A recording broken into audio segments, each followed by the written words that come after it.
Hey there. The holidays are here, so it's good to know Kroger can save you some time with free pickup on all your fresh favorites. Whether your traditions call for a hearty helping of juicy ham, ample apple pie, or Aunt Sue's legendary twice-stuffed stuffing, Kroger has got you covered. So order for free pickup at Kroger.com or the app and get more time to get your holiday on when you grab your groceries curbside. Kroger, fresh for everyone. Free pickup on orders of $35 or more. Restrictions may apply.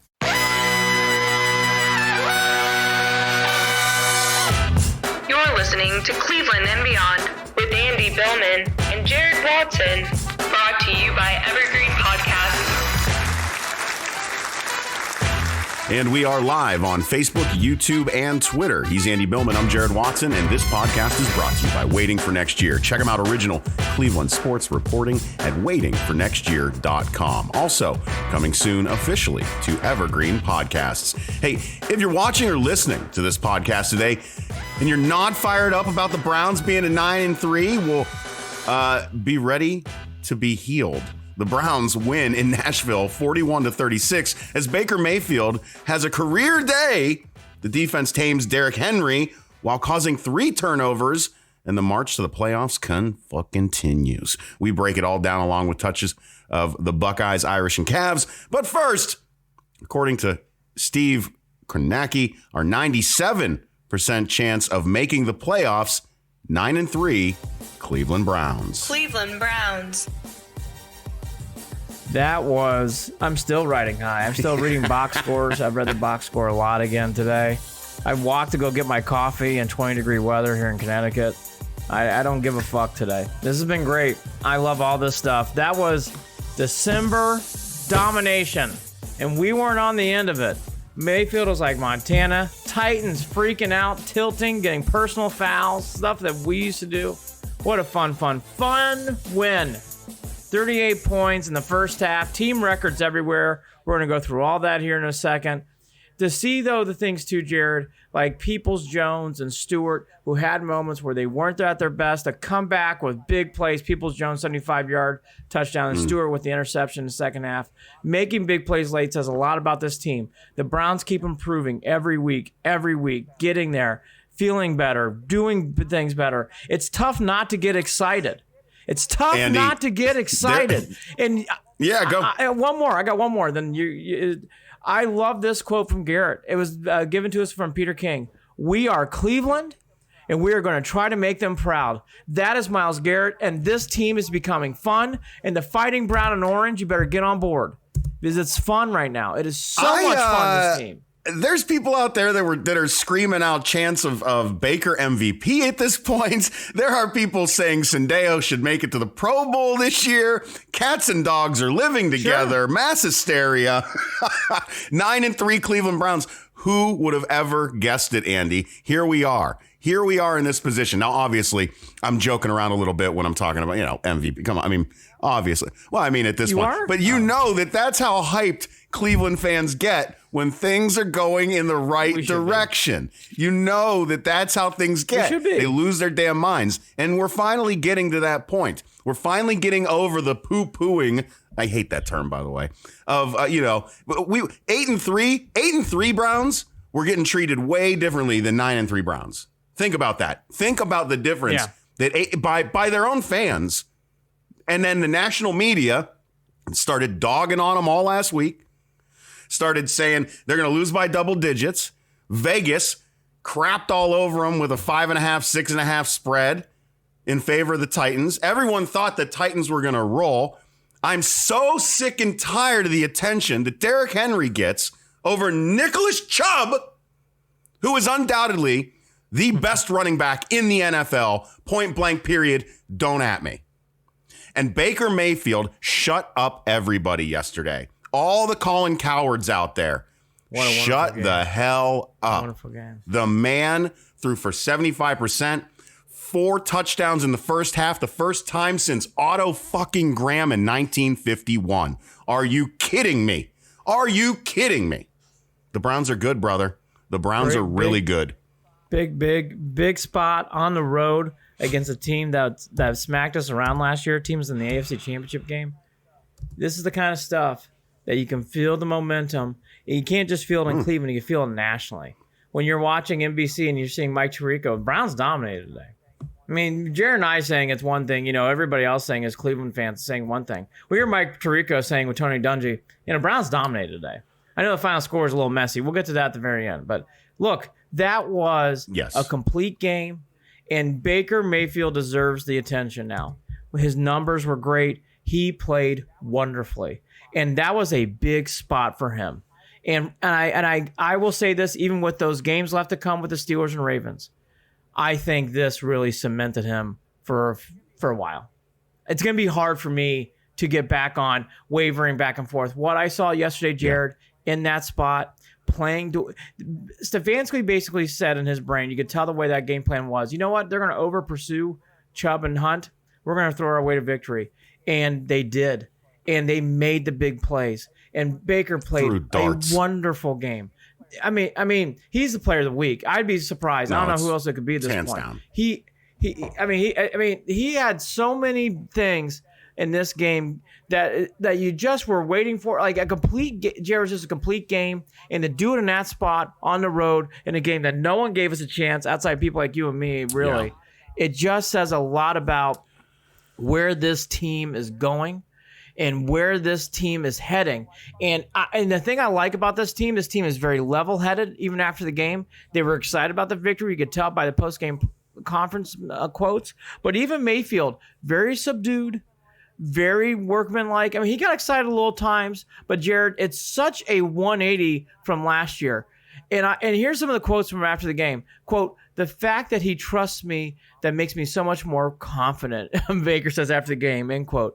You don't want to play the mental game too much when you're playing quarterback. Just realizing what I'm capable of. I've always believed in myself, and I'm not going to pay attention to the BS. That is stuff we would not have heard from Baker Mayfield. No, you're right. This is the 2020 Baker. Manny Blasdell checking in on Facebook. Had to go to break early from work to check in with the show. Great win, Believe Land. Manny, thanks for listening and excited for this. Thanks, Manny. You're the man. Marissa McCool Believe on Land's Facebook. right. It's really nice to not wake up to articles saying we're the worst 9-3 team ever. Yeah, we are not. Yes. Yeah. That narrative's gone away. Like, look, here's a few other things that's going to go away today too. I mean, look, it's Kornacki stuff's kind of cute and it's funny, but it's true. It's like we said this last week. They're now 9-3. They're going to beat the Jets, so that's 10. Folks, they win one more game. They're 11 wins. 11 wins, you're in. Oh, yeah. I mean, that locks it up. I mean, so let's jump to the game itself. Yeah. The turning point where you started to feel right away that this was going to be possibly a good day for the Browns was that stop on 4th down. But what I wanted to mention, too, is the play prior to that is Goodson had a huge breakup to force that 4th down, and then the Titans went for it. So there were 2 really good plays in a row that ended up holding that team and turning that ball over. So shout out to Goodson for that. Henry gets stopped. The spot, we can go back and forth and bitch about this. The great thing for us Browns fans is we literally watched a first down get taken away from us last week. So I don't know about you, Andy, but I didn't feel bad about that whatsoever. I thought the spot was fine. I thought that was a good spot, actually. I actually thought his knee went down, and that's where they put the ball. I mean, honestly, like, here's the thing about these games that I'm glad you brought up one thing. We have to realize referees determining games is something I just don't believe in. And you kind of saw this. The Titans really unraveled. I mean, they tilted. They really did on multiple times tilted. The player who hit they got away with more stuff bad. than they should have in that sense. That guy, you brought it up last night on Instagram, Andy, that at Official Cleveland Sports, by the way, that that he could have been ejected for that, and he should have been. That was ejectable. I mean, we've seen players get ejected from over the years on that kind of play. Now, the play with Henry, I agree with you. Stopping him early, Richardson really set the tone. He got the game ball last night. I thought he played well. I thought Larry Ogunjobi had a really good game too. I know all the credit's going to Richardson. He deserved it. He played wonderfully. Got the strip play. The 4th and 1 stop was big. The strip was big. And then when the Titans scored quickly at 17-7, the bombs away play to Peoples-Jones. I mean, I felt after that play, the game was in cruise. I just really because did. At that point, you knew really that the Browns were going to go up and down the field and impose their will however they wanted that, and that the only thing they had to do was protect the ball. And the way that Baker was throwing, the dart in the back of the end zone to Landry, threading the needle there, it was gorgeous. And Higgins. The Higgins.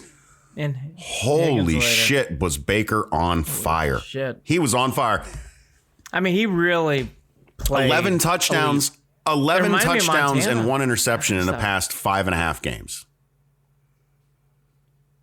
No, he's just getting better. Just unbelievable. Which is all we've asked for. I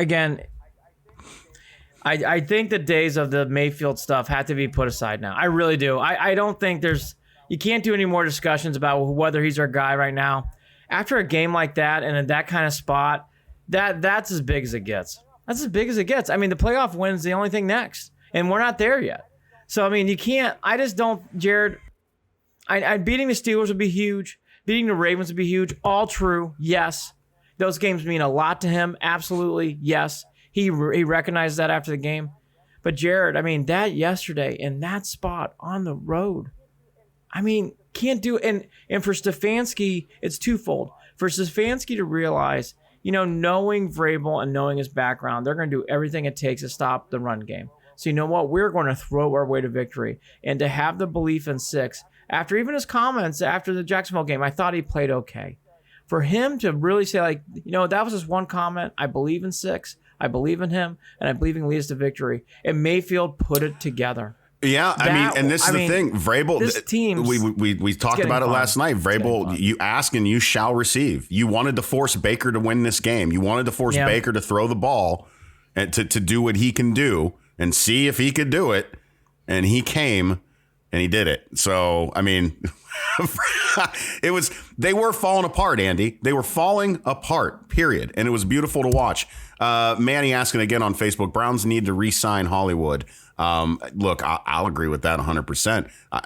Andy and I both were wondering why he wasn't on the field from the beginning of the season. He's on a 1-year contract, correct?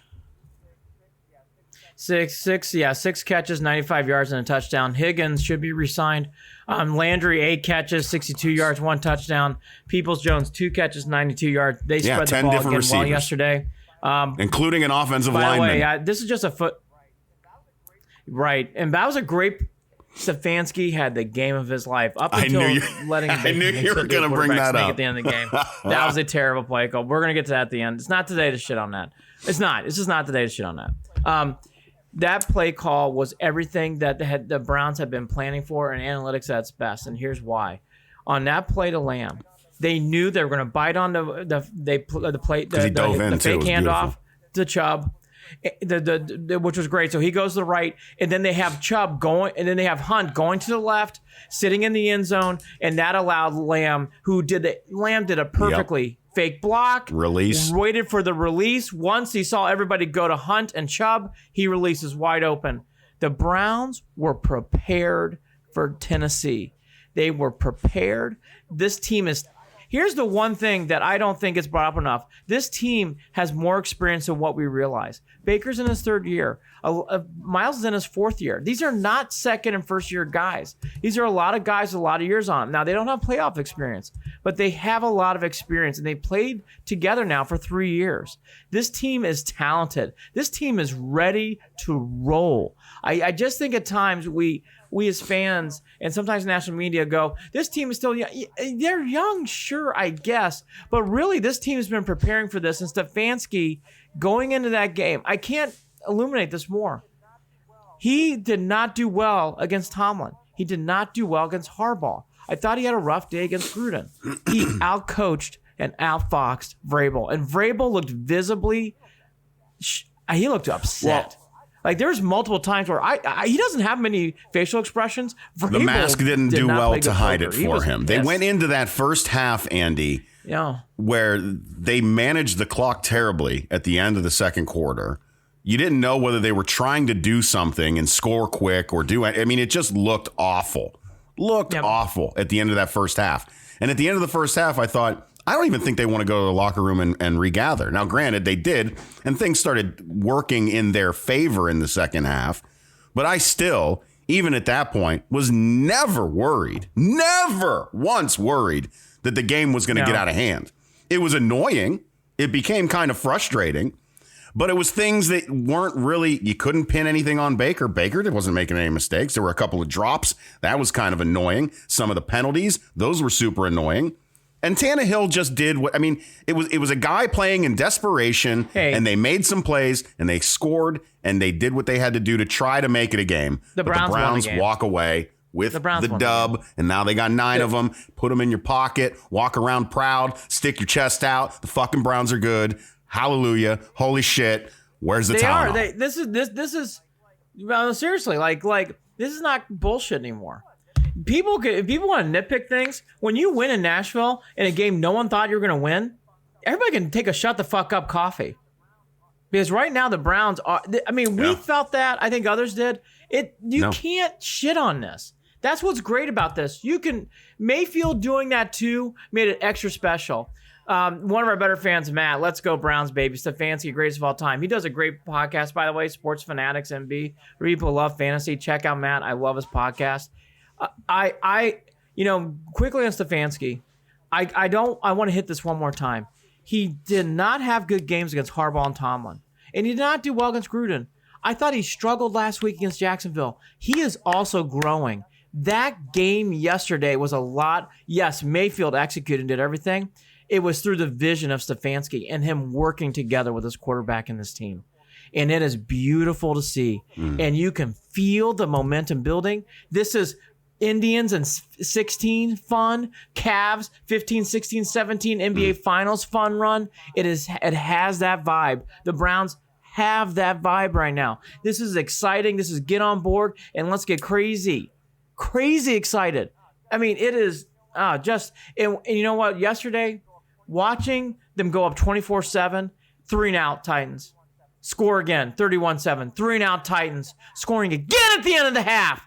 Pound it. And boy, I'm getting so excited, knocked off my microphone. Just to watch them put the death blows. How many times this team puts it around and just futs it around and it's like, we'll make it cute, kick it, miss a field goal, get kind of tricky. To watch the Browns to step on the neck of the Titans and say, gotcha, broke your neck, 38-7.5. Dig out of that.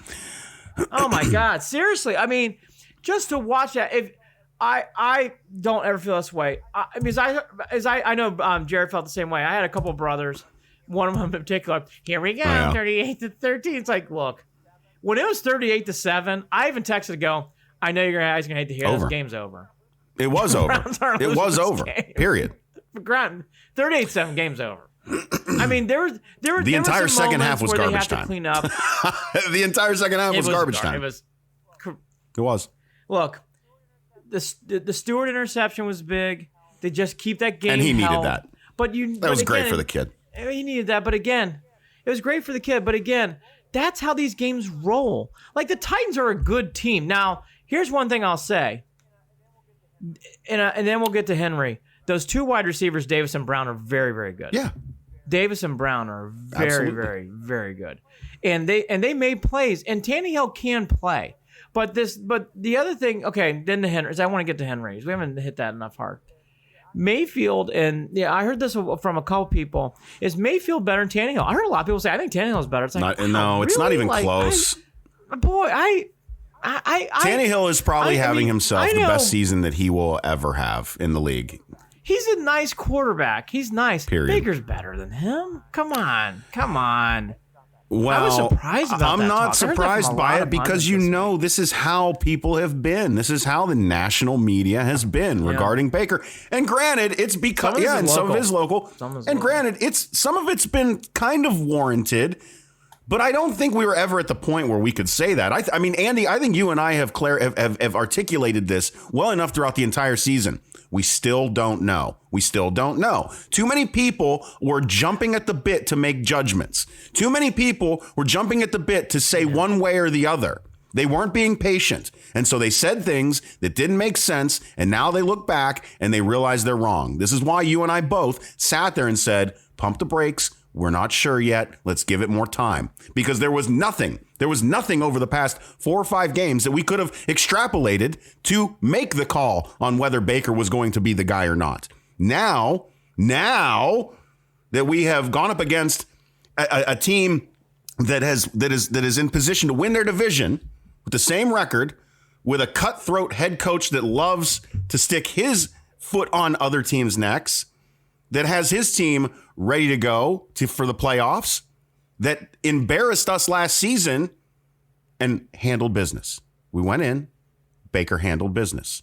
That's as big a statement game as you could ever ask for Baker Mayfield. It's going to be hard for me unless he completely shits the bed horribly and he loses 4 in a row. Even there, Baker's our guy. Baker's our guy. And I think we need to. I saw a lot of growth in one game. That's all. I know that sounds weird and that sounds extreme. That was a tough spot on the road. Big moment where the coach put the game on his shoulders and he executed.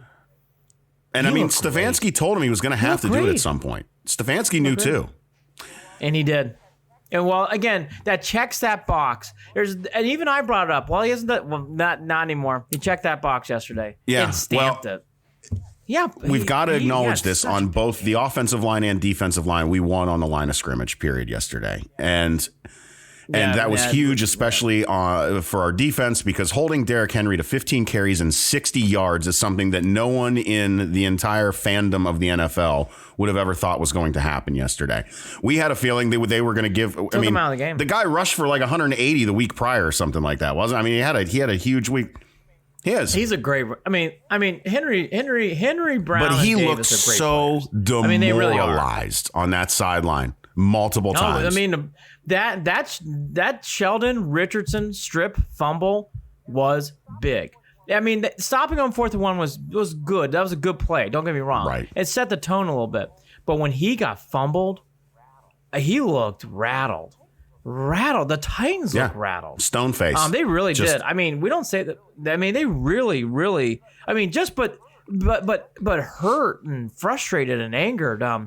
Henry, what the Browns did to Henry says a lot about this team, because this defense is not. Yeah. We all know it. It's not going to slow things down. It's not going to. It's not overly sexy. But what they did yesterday in that spot was huge. It was just as big as what Mayfield did. To take away the star player of this game like that in that spot on the road, that's big stuff. That's big stuff. It was everything that they needed to do. Everything that they needed to do. 15 carries, 60 yards. Derrick Henry? Well, because we're also talking about them, stopping Derrick Henry. We also need to talk about holds on Garrett and Vernon. This stuff is getting really old. This stuff is getting very old. There was only one call, as Marissa McCool points out, that Claiborne got a call for holding, and then literally like 2 or 3 plays later, the same exact thing, except even more face mask was being held onto on Myles Garrett, and there was nothing. I just don't understand it to this point. I don't get why he isn't getting the calls. Myles, that is. I'm sure Vernon. I'm watching Myles more than I'm watching Vernon, but you can guarantee Vernon's getting held like crazy too. This stuff needs to fucking stop, because they chose to nitpick at the end of the game and call holds on the Browns in that second half, and that shit just didn't make sense to me, Andy. Didn't make sense to me. If you're not going to call it all game, then what are you doing calling it on us? I just don't get why they won't call these on Myles Garrett. He is clearly getting not only held, but his face and neck shoved back repeatedly. And it's fucking bullshit. It's got to stop. And they're not going to stop it. And I don't know, again, if this is rollover from the Mason Rudolph issue or not, but enough. He was being held when he got his sack yesterday. He was being held in the middle of sacking Tannehill yesterday. Go back and watch it. The jersey grabs, a lot of face mask yesterday. There could have been multiple on the Titans. Here's where I'll double down on what you said. If you're going to nickel and dime J.C. Treader and Wills on ticky-tack holding calls and you're not going to do that, now I got a bigger problem. Meaning, like, you got it. You just can't. It's getting obvious. I thought the referees yesterday. It's weeks and weeks on end, and it's getting really fucking obvious. I thought yesterday the refs tried at times to take control of this game back. I don't like saying that, but I really did. I felt like the J.C. Treader hold, especially. It's like, are you? How about the block? How about the block in the back too? That wasn't anything. No, silly. I mean, it felt like at times during that game, it's like, this game's too much of a blowout. Let's slow the Browns roll down. It's like, again, like, it's one thing to call a holder in there and fine, but it's like, to what you're saying, Marissa, and what all of us Browns fans saw, it's like, but Myles Garrett's getting his head taken off. Like, he's getting his jersey grabbed every other second. Like, you're not going to call any of those yet. You're going to call a throwaway hold against It's so bad. Treader? It's embarrassing. It really is embarrassing for NFL officiating at this point, the way that they are handling this with these guys. I'm sorry. I'm there. I am at that point. I'm at that point with this. And you can call me a homer. You can call me a homer all day. It was bad yesterday. But I don't think I think that anybody objectively who can watch these games will tell you the same thing. I thought yesterday the refs really, in the second half, the refs got flag happy. I mean, I saw things where it's like, first down, let's throw a flag. I mean, well, they kind of did it. They kind of did it the week prior too. Kind of, but not like this. This was, I felt at one point it's like another holding on first down. After what I just saw, what Myles. Well, that's how. They were killing drives. They were killing drives before they even started. That was really it. That was really what was. And then you're talking about a defense that has to come back on the field after a Browns 3-and-out. That's why getting through it and getting that big first down was that Hunt. Didn't Hunt get a huge first down, right? Hunt had a big play in this game where he got a short screen pass, similar to what Chubb did the week before in Jacksonville, where Chubb let the blocker set up. Same thing with Hunt. That was they were starting 1st and 20 constantly. Again, it just drove me nuts. There were many plays in this game where the Browns have made these plays all year. And boy, okay, one more. And I know the Titans struggle on third down. The Browns controlled third down. Titans really never got a big first down until later. Right, in the game. Then they were forced to convert a couple of fourth downs. But you're right. But the Browns were huge on third down in this game. Every time it was, they need to reach in the hand, they got another. And it's been like this all year. The Browns are big on third down. It's like a 2-out hit. Yeah, even if it's not third really, manageable, really you're right. Down. And this is and that is something that I think where Baker has shown up repeatedly. Time and time again. And something that we should pay more attention to is that Baker on third and longs has usually found a way to find Landry, to find one of those tight ends, to make something happen. Yeah, they were 10 of 16 on third down. 10 of 16. Yeah, and the Titans were 2 of 10. Huge. In these games, that stat sticks out. The turnovers stick out too. But in this game, like, as I have now the sun glaring on me, I love how in life sometimes you try to plan things out and you just get just batted sunlight. On this. Yeah, anyone watching live earlier, we had the Christmas star behind Andy that shows up every once in a while, and now we have God's light shining through. This is a very religious experience we're having during this live show today. Clearly, the sun's a god. There you go. Oh, there you go. Get more. There we go. Now you get to see all my son's room. But look, here's the thing again about these kind of games. Like, third downs played a part of this role, but it's all these contributing factors. And that's why these wins are so legitimate. Myles Garrett, who a minute after the game was fatigued, felt tired, definitely went through. Peter King had some great quotes after the game. This is from Garrett, quote, "Having COVID is a helpless feeling, and not being helpless to help my team, but being so weak, so tired, just so sore. I just didn't want to move." This is what he was talking about, how he felt last week. During the game, the first quarter, I felt pretty good. After that, I felt pretty tired. I just had to push through it. Try to make plays and be there when my team needs an end quote. So you didn't even have a healthy Myles Garrett. And they're still playing. I had my eyes on him. I was worried about him all day yesterday. He did. The whole team played as hard as I've seen him play all year. They looked so focused. Something I forgot to mention last night when we were on Instagram, Andy, is Baker Mayfield once again he has also solidified himself as king of the hard count. because he pulled him off sides once again, which was beautiful because I believe it was was it a 3rd and goal at that point and got him a first down. There you go. Baker Mayfield. Yep. Welcome to the NFL. Baker Mayfield. I mean, there are so many things. I'm so happy for him. You know, again, Sheldon Richardson playing well. Larry Ogunjobi, ever since the bye week, has had a nice run of games now. He's playing really. I felt his presence throughout the whole game. Mac Wilson, he's in concussion protocol. Hopefully he's okay. I thought that was the return of the Mac. He played really well in this game. And then Sendejo led the team in tackles. It was 7 yesterday. Sendejo and had an interception stolen from him because of the stupid fucking penalty. By the way, that was a bizarre. I mean, I know. Boy, you know what though? The Browns. This proves my point. Referees do not. Well, they're not allowing it. We've talked about this 2 or 3 times already this season, Andy. Is that in other games the Browns would have fallen apart because of stuff like this, and they are just disregarding it. That's what they're doing. But you can't look at the line at the end of the game and see that the Browns had 13 penalties and that the Titans had 5. Oh, it was a joke. It was a joke. Especially the way that they were playing in that first half. You can't tell me that. Come on now. It was a joke. You know what though? When you win, it's so much easier to fucking talk. No, when you win, despite it that is so shit. much. One more for Manny, and then we'll get to Marissa, who had another comment. Hollywood's my favorite Brown. I never see him dropping balls. Super consistent. You know, this team, to what Manny's saying, like Hollywood had a moment where it looked like he fumbled, but the ball was stripped. You know, Landry had a little moment there. Peoples-Jones we talked about. Here's the thing I would say to what Manny's saying. Like, I love Hollywood Higgins too. Don't get me wrong. I could feel that love for him.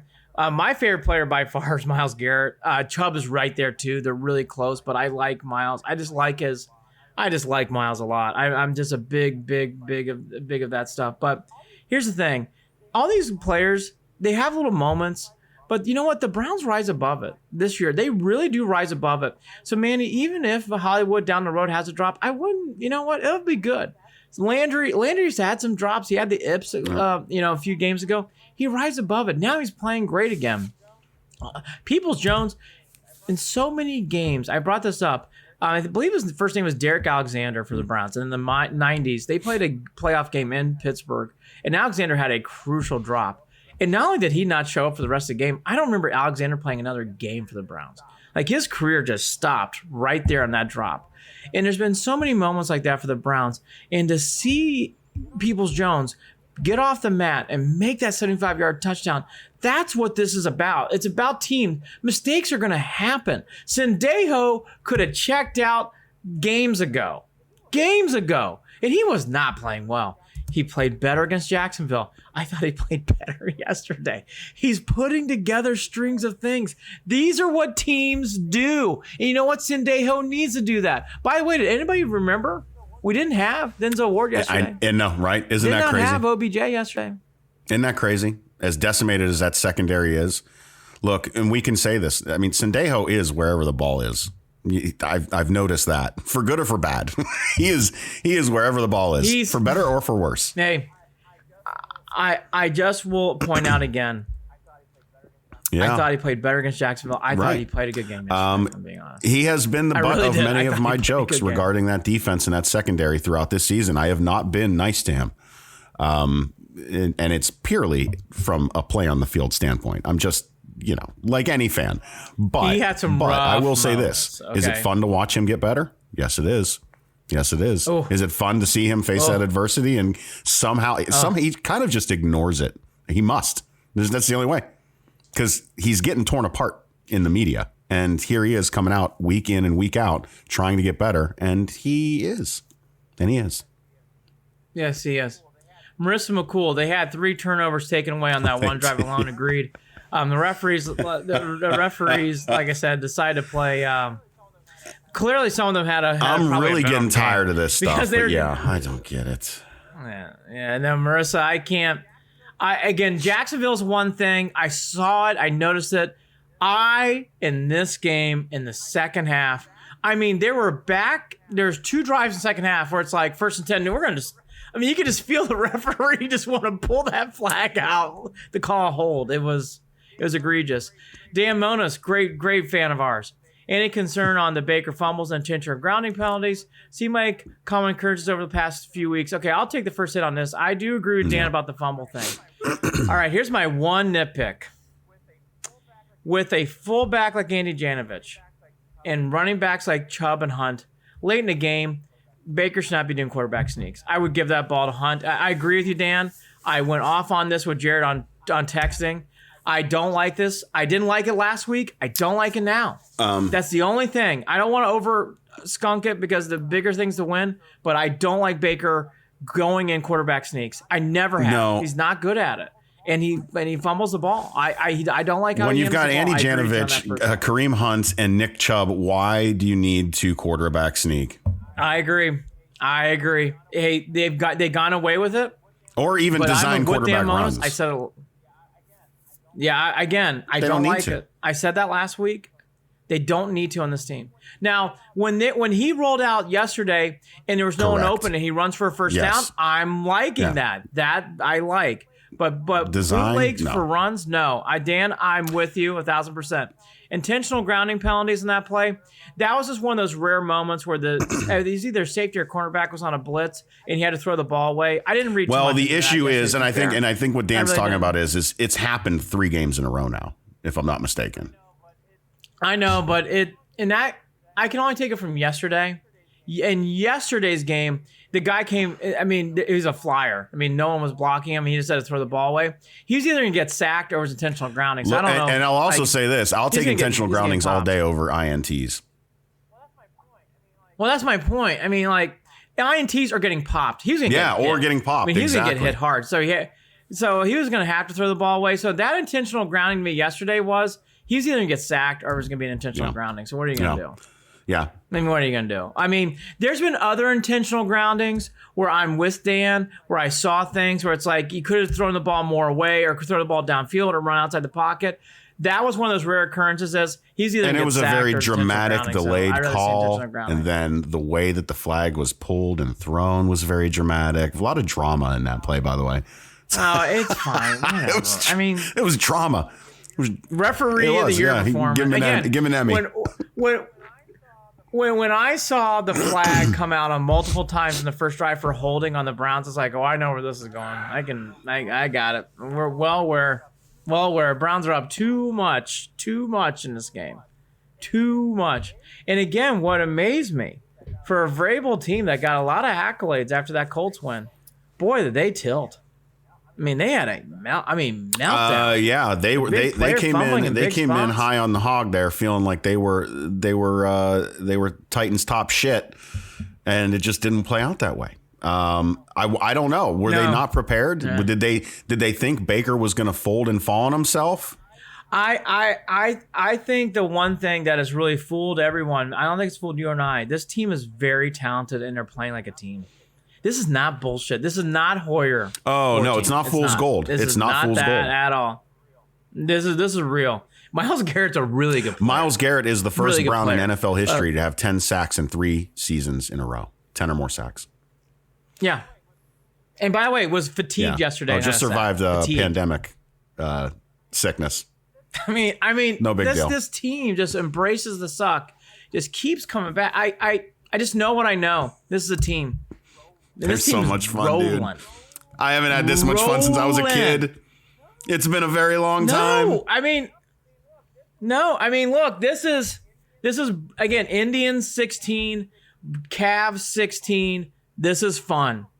Get on board. I mean, I agree with the stuff at the end of the game. It wasn't a great landing. Who gives a fuck? Won the game in Nashville. Up 31 points at half. Up 31 points at half against a team no one thought we were going to win. Kevin Atkins, thank you for the shout out. Great show. Thank you. Thank you for listening in. Thank you for being a part of this. I mean, today is exciting. These are great days. I mean, I have so much work to do. And I don't know if I give a fuck because I'm so excited about how this team, and I am screwed with work today, but I'm so Yeah, I'm sure that after about we this. finish up this live show, I'm going to edit the podcast, post it, and then probably throw it right back on and listen to it again and listen to Cleveland Sports Talk all day. And that's all I'm going to do. That's all I'm going to do. Day. That's all I'm going to do. All day. I read everything, all the returns, all this stuff. I think we hit Mayfield hard enough now. The Henry thing was big. Yeah. Glad to hear Myles Garrett's feeling better and playing. Hoping that Mac Wilson is okay and that's nothing too much. Hoping he's okay. Here's a few other things. They had some great stats in this game that they kind of read off. Yeah. Let's make sure we hit all of them. 15 rushing yards for Henry at half. Boy, again, it was consistent. Can't say this enough. That is the one thing for this team to held that guy in check and take him out of the game. Jared, take him out of the game. Amazing. The first downs again. The Browns had long sustained drives. They threw quickly. They did everything in this game. And Jared hit upon it again. First time since Otto Graham in 51 to have 4 touchdown passes in the first half of the game. I mean, pretty good. And the last quarterback to do it, I believe, was Mahomes, and it was a couple years ago. So yeah, that was the other one. Actually, here, let's get to that too. There's one more great stat that this is all on Cleveland.com. Players to have at least 20 completions and 294 touchdowns and no interceptions in a half since 91. Before Mayfield did it was Peyton Manning and McNabb in 2004, Brady in 2009, and Roethlisberger in 2014. Pretty good company. Pretty good.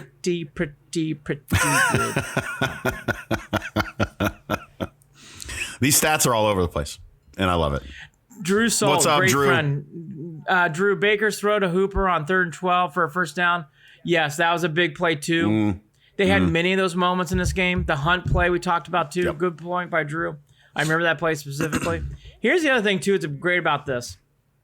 There's 2 other good points I want to make on this game. We will do more stuff on the Buckeyes, Irish, Cavs, and Indians on the next show. I won't lie. We're going to do just pencil droppings of that stuff. By the way, I believe Michigan now is a 31-point underdog in that game. But back to and they're not, and they haven't even been released to be able to practice yet, unless that happened today. No. Today is the earliest that they can. No. Chubb and Hunt had a good game, but they didn't carry this team. No, Didn't carry this team at all. they rushed for like a combined 120. 120. And, Hooper and Bryant, who've had big weeks for this team, didn't really do much outside that Hooper, a couple plays here and there. I mean, this team has many ways to win. It's been big on the wide receivers yesterday. So many ways to win.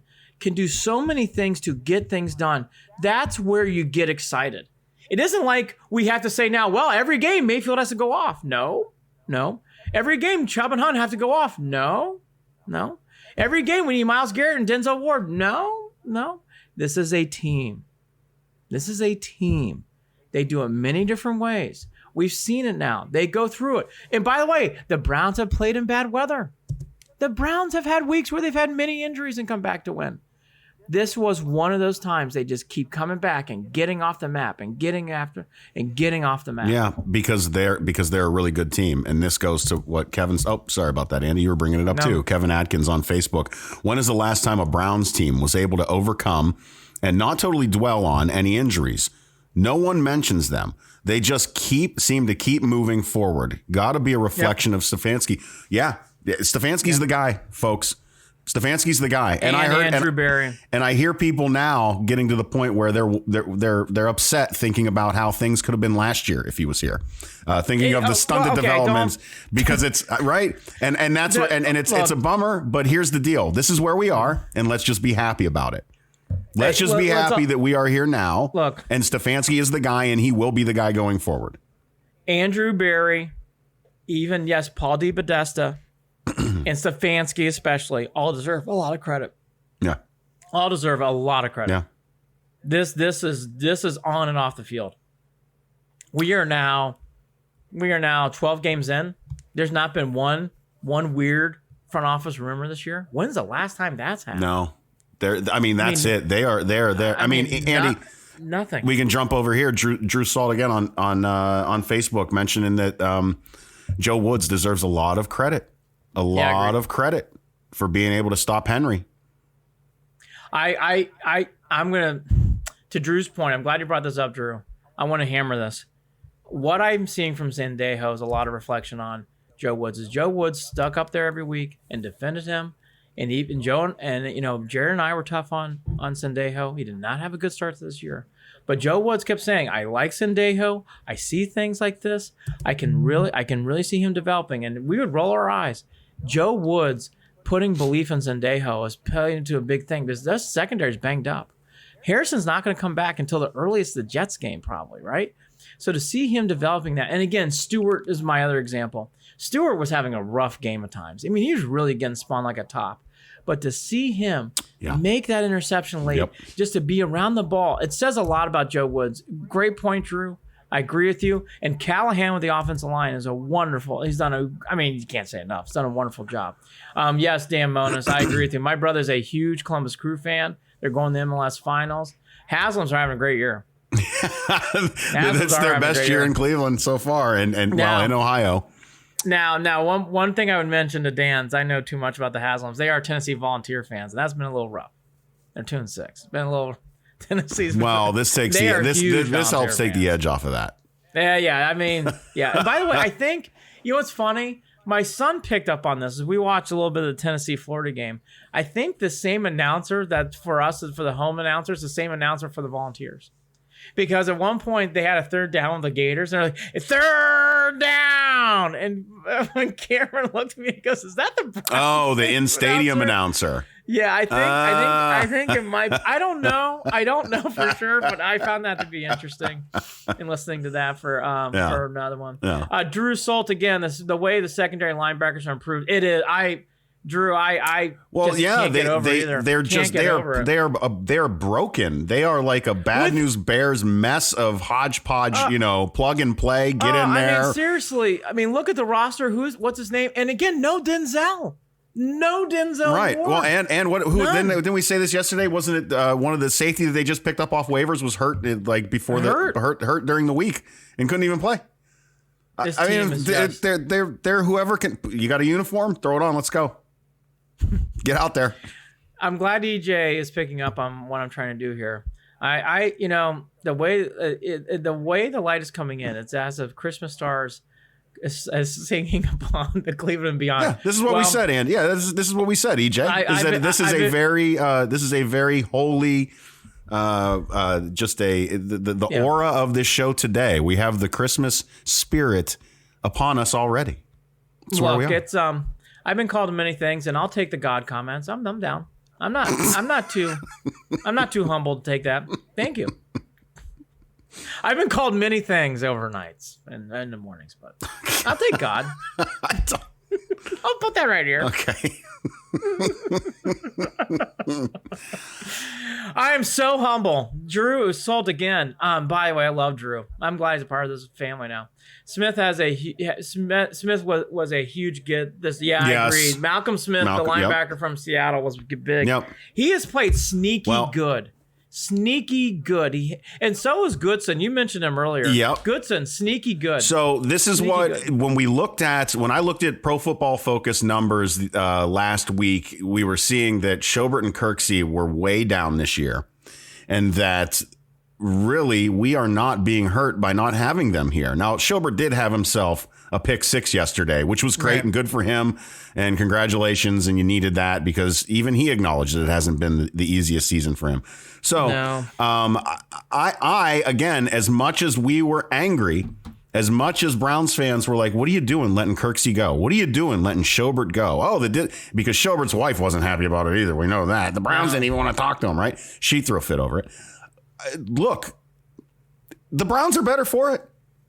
Look, they're better for it. Here's the thing we said about Schobert, though. In fairness to you and I, we both said at the time of free agency, we want Schobert around. But seeing what we've seen, we don't think it's smart to sign Schobert to that much money. Right. And if Schobert's people were way too high on him. Yeah, it was just way too much money. And it's like that was the only one where you and I were right on the button about it, though, to be fair. Because it's like, you and I said, it's like, do I want Joe back? Yeah. Do I want him back for that much money? It's not going to happen. We just knew it wasn't going to happen. And by the way, the complaint is the Browns do have money to spend. You are correct. Yeah. You were correct in saying that. But they just weren't going to spend it on Schobert. No, they just weren't. Schobert for that much money didn't make sense. And I'm happy for Joe. He's getting paid properly. I know it sucks to be in Jacksonville, But I'm glad he's getting paid well. He's a good man, good dude. I'm glad he's getting paid well. That's just one of those rare times. And also he took the choice to take the money and to go to Jacksonville. And by the way, was he has his every right choice. to do that.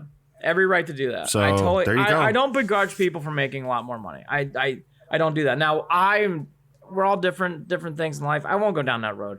I get it, Joe. I get it. I do like Joe, and I get it. Yeah. I get it. And to be fair, the Browns may not have signed him for less anyways.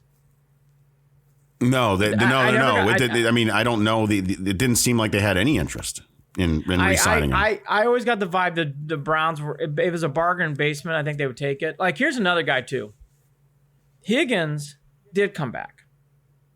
And that was the right move for the Browns. And that was a really right move for Higgins. Yeah. Now, Higgins next year should get paid more. And that I understand. And that the Browns need to give up the checkbook. Well, they're gonna have to with some of these players moving forward in the next couple of years as it is. So I mean, this is Andy. This is we're going to come to the point where we're going to have to make some decisions.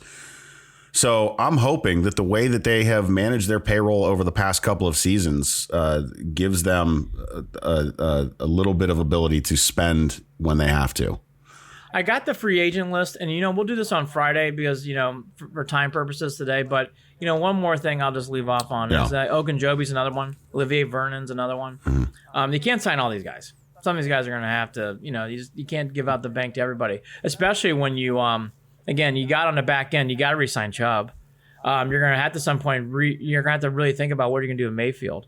So all those things are coming in the horizon. So we got to keep that in mind, to be fair. But Hollywood is the one guy I would, you got to do what you got to do. The way that he and Baker have connected for the past 3 seasons, you cannot allow him to walk, period. Yeah. You can't. And I hope that Stefanski sees now finally the light that we have seen for a while now when it comes to Hollywood. Yep. Cannot take him for granted. Cannot. No. Well, we've done 51 minutes of a victory. Next up are those Rap Birds. We'll do more of a preview on that on Friday. Big game. Still a big game there. Yep. And, we should all keep this in the periphery. Obviously, the Steelers play today against the Washington Football Club or team. And then, on Tuesday, if you want a homework assignment, that Cowboy-Raven game is a big game. Very big. I would keep your eye on that game. And keep in mind too, this is going to be already 2 days less rest for a team that is already hurting from COVID and the fact that they're 6-5. So The Ravens, Dallas might be playing desperate. The Ravens are also going to be playing desperate, and it's going to be something to watch. We're seeing what the Giants are doing. The Giants 4 straight out of nowhere. By the way, they were the headliner everywhere today, and they should be. That game has changed. That is the one game, for not to look ahead to there yet. We're not there yet. Right. That is the one game that's changed my periphery where I'm not naive. That's going to be a tough game now. That's going to be a tough game. Yep. It's not walking down Park Avenue anymore. Now you will against the Jets, but not the Giants. But that's exactly the thing. That's exactly why the Browns need to walk in Monday Night Football and stomp on the Ratbirds and then take that win in New York, and then you're good to go. Because Lord knows you don't know. Look, the Steelers are probably going to be resting folks the last game of the season. I would like it if the Browns could do the same thing. I would like it if the Browns didn't have to go out there in a must-win game against Pittsburgh to get into the playoffs. I would love if they could rest guys too. So let's go ahead and beat the Ravens, and let's go ahead and beat the Jets. You know what? Fuck it. Let's win the fuck out. Fuck it. Win out. It's in play. It's in play. It's in play. Period. Let's do a major league. Let's just win the whole fucking thing. Only one thing left to do. But no, it's the Ravens game. The Ravens game is big, and we all know that anyways. It's already big, but I will just tee it up there. This is great. All this is great. That Ravens game, that could be a knockout blow, and everybody's been saying, and it's true. That is a knockout death blow, and that puts you in prime position before you head to New York. So you got to win that game. One last reminder, folks: your 9-3 Cleveland Browns are now the third best team record-wise in the AFC, the number 5 seed for the wild card, and are in prime position to make the playoffs. Holy shit. Here we are. Yes. Playing meaningful football in December. Yep. It's been a With long time. rivalry week, we have 3 rivals. The Bengals not so much anymore, but rivalry week coming up with the Ravens. Rivalry weekend with Michigan too. I mean, I'm not an Ohio State guy. Stefanski and that team, I get it. You want to play one game at a time, one win at a time. I get it. But you know what? Again, these division games against the Ravens and the Steelers, you have to come in with a little more oomph. Big fucking game. Because they're getting up for us. You need to get up for them. The Ravens are going to be desperate, 6-6 or 7-5. They are going to play hot, and that's a big game. That's all I'm going to get. They got to win that game. I want to see Lamar Jackson throw 4 interceptions that game. Just win the fucking game. Make it 5. 6, fumble, 7. Turnover every possession. Is that asking too much? No. Very real possibility. All right, quickly. We're going to do more on this with the Buckeyes and Irish and everything else later in the week. Quickly. Yeah. I want to get to the Buckeyes fast. That was the game they needed. Yep. That game was not competitive. Michigan State stinks. I would not read too much in that game outside of like the Buckeyes showing up and doing what they had to do. The one thing that you like if you're a Buckeye fan, which I'm assuming my partner is, which he did, good to see Fields bounce back. Yeah. And Sermon had a great game, and that, if I were a Buckeye fan, that'd be my bigger story. Oh, that it was great to see. It was. It definitely. My eyes peaked when he went off, and so that's good to see. Because I think I don't understand though. I still think they've had a great season running the ball. They haven't had a bad season running the ball, and they've only we say season. They played like 5 games, but my point is, there's been a lot of pressure on the run for the Buckeyes. A lot of talk about the run for the Buckeyes, and I didn't like a lot of what I was hearing because the numbers don't look bad. But to see Sermon have himself a big day, that's important. That's very important for the Buckeyes. Again, mentioning that the team up north isn't even allowed to practice yet. They haven't been released from their COVID protocols and whatever. They're having some issues. I hope they're okay. We're waiting on that. We know that Kirk Herbstreit pissed off a lot of folks up there when he was talking about, team up north might not even show up, might wave the white flag. I don't think it's that, by the way. I think they're really legitimately got COVID. They do. I really do. They do. And it's unfortunate. And I will say this too. You've already heard it. Wisconsin's AD came out and said it. They will make changes in the Big Ten if this game isn't played, and Ohio State will still be able to play in the Big Ten championship. I have a feeling that's what's going to happen. We'll see how this week plays out. Again, the game itself to me is not the juice. The juice is the story around the game. Yeah. No, it's still, college football feels icky to me right now. Well, here's a couple other notes real fast. A&M survived. Florida survived. Notre Dame survived. A&M's difference. Auburn's good. But boy, Florida and Notre Dame, they looked like they had the snooze alarm on. Both games were just not exciting. Yeah, but Syracuse and Tennessee with COVID ravaging both programs really didn't have teams that could really compete. I mean, Notre Dame looked flat. I mean, I really thought too. Florida looked flat. These games just on much juice. And here's the conclusion: Clemson flat, did not really play well until later in the game against Vatech. Watched a lot of that game. Here's the one thing that I'll say is I had multiple games going on. Even with COVID and everything else going on, Alabama they are roll tide rolling. That is the best team in the country right now. Something else to mention and to watch, and something that I've paid attention to throughout the season, and again, why I kind of feel icky about it is the information we get regarding these players getting sick isn't the same information we get in the NFL. It's a lot quieter. Yeah. It's a lot different the way that this information is released. And I understand there's some privacy stuff. These are students. Yep. There's different. But again, it feels icky. And 60 Minutes this week, I believe, is doing a story regarding some issues that I believe were going to pop up. I saw that. And I was afraid of this. And I think they're going to be talking about the myocarditis. They're going to be talking about student athletes in college who are no longer able to play sports because of their illness, because of catching COVID, because of getting an enlarged heart, because of having the heart issues and the cardiac issues that this disease is causing younger folks. While the numbers are a whole lot lower and while the risk factors are a whole lot lower for these younger kids, the ones that are getting some of these issues, it's not good for them. And they can't play sports anymore. And this was always my worry. And that's going to be a cloud over the NCAA for a very long time, in my opinion. We will have to see just exactly how bad it is. Obviously, none of us know yet. This is going to be something that is going to play out over probably the next year, where you're going to have players and you're going to have kids who aren't able to play anymore, and their stories will be heard and they will be telling them. I guarantee it. It's not, I don't think that any of this is going to look good down the road for the NCAA. I don't know. Yeah, I don't know how much. I think there's a lot there that we're not hearing about and that we are going to hear about slowly leak out over the next year. I probably accurate across the board. Very sad.